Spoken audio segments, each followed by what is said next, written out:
Me 77 vota pro, Kuvendi votoi sot shkarkimin e Zana Xhuka nga kryetare e Inspektoriatit të Lartë të Deklarimit Kombëtar të Pasurive. Në vend të saj, Kuvendi votoi shkëlqim Ganaj me 75 vota pro dhe 1 abstenim. Mbledhja e parlamentit u shoqërua me tensione të forta mes maggjorancës dhe opozitës. Berisha, Topalli dhe Paloka akuzuan Ramën se ka urdhëruar shkarkimin e zonjës Xhuka, pasi kjo e fundit ka kërkuar të jetojë pasurinë. Ti nuk mund të gëzoje dot votat tua si energji pozitive për të bërë një projekt për qytetarë shqiptar, po vetëm në atë psikozën tënde bipolare. Vota nuk të duket një mbështetje për ty, por një shuplak dhe mundësisht në keq për kundërshtarët e tu.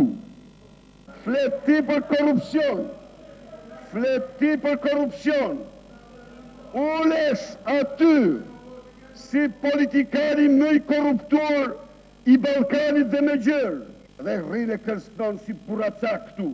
Mund të shkarkosh Zana Xhukën sot, mund të shkarkosh atë, por dënon Shqipërinë dhe shqiptar. I dënon ata, i dënon shumë.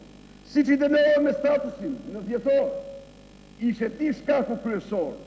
Pas replikave, kryeparlamentari Meta ka ndërprer seancën për të mbledhur konferencën e kryetarëve ashtu siç kërkonte opozita, por dhe ajo përfundoi pa gjetur konsensusin e dur për rastin Xhuka, duke ia lënë sërish Ramën debateve në Kuvend. Këtu keni drejt.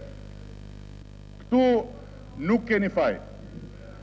Sepse ndërkohë që ne kemi ardhur në qeveri, ju vazhdoni të kontrolloni pushtetin qasme të pavarur të drejtësisë me instrumentat e politikës suaj të bashkëfajsisë, dhe ka ardhur koha që nëse ju e keni kaq për zemër luftën kundër korrupsionit, ta shtrim këtë praktik që nuk është praktik ekskluzive shqiptare, e kanë bërë dhe vende tjera edhe më tej.